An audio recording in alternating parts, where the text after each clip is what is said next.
We've previously looked in our other videos at using a number line to count on or to count back when we're subtracting. We're now going to move on to the next stage, which is using a written method, which you'll find will be quicker to solve the subtraction. Let's look at the question 89 subtract 42.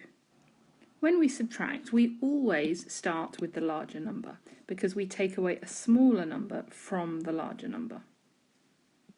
So we're going to write our numbers down in a column, one on top of each other, but making sure that we always start with the larger number. So we're going to write 89 on top and 42 underneath, remembering to write our tens in units headings to ensure everything's lined up correctly.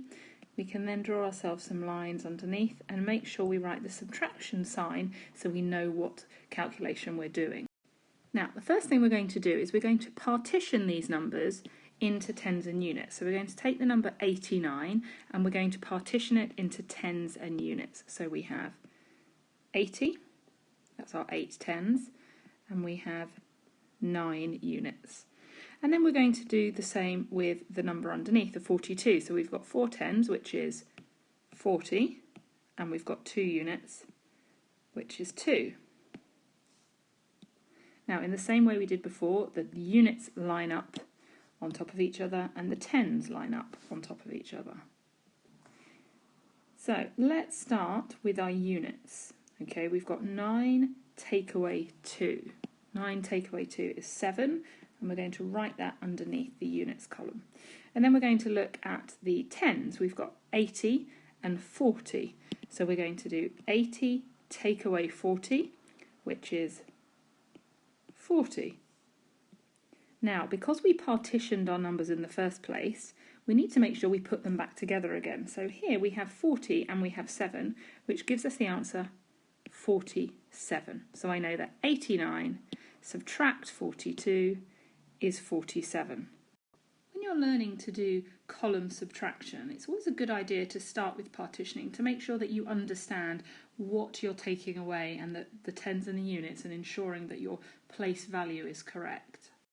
Okay, let's look at another question. We're going to do 68 take away 41. So we're going to start with our larger number, 68, and write the smaller number underneath, 41. Put our subtraction sign in, remember our tens and units column heading, and then we're going to partition these numbers. So we're going to partition 68, 60 and 8, and we're going to partition 41, 40 and 1. This makes it a little easier to do our subtraction. So we're going to always start with our units column. So we've got 8 take away 1. Well, 8 take away 1 is 7. Then we've got our tens. We've got 60 take away 40, which is 20. Now, because we partitioned at the beginning, we split them into tens and units, we've now got to put them back together again. So we've got 20 and 7, and that gives us 27. And we know that 68 take away 41 is 27.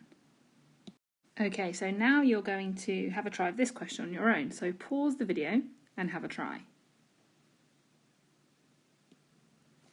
Okay, did you get the answer 43? Let's go through that to see how you did.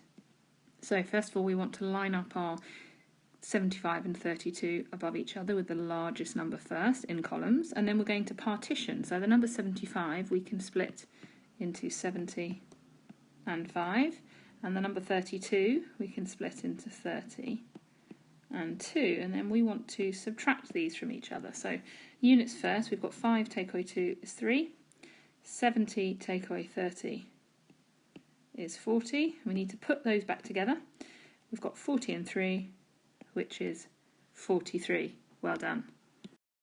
Okay, let's try a slightly harder question now. We're going to do a question that has hundreds in it. So we're going to have 136, and we're going to subtract 24. Now we need to partition this, but we need to remember that now we've got a hundreds column. So we've got hundreds, tens and units. So our first number 136, and our second number, now remember it's a 24, so it has to line up here under the tens and the units. You don't want to make a mistake and put it in the wrong place. So what we're going to do, we're going to partition again, but this time, remember, we've got the hundreds. So we've got 100 and 30 and 6. We've got 24. Line it up correctly, 20 and 4. And then we can subtract these. So we've got our units, 6 take away 4 is 2. And we've got our tens, 30 and 20. So 30 take away 20 is 10. And we've got hundreds. We've got 100 take away nothing. Well, 100 take away nothing is 100. So we're going to put those back together again because we partitioned. We have 100 and 10 and 2. So we have 112.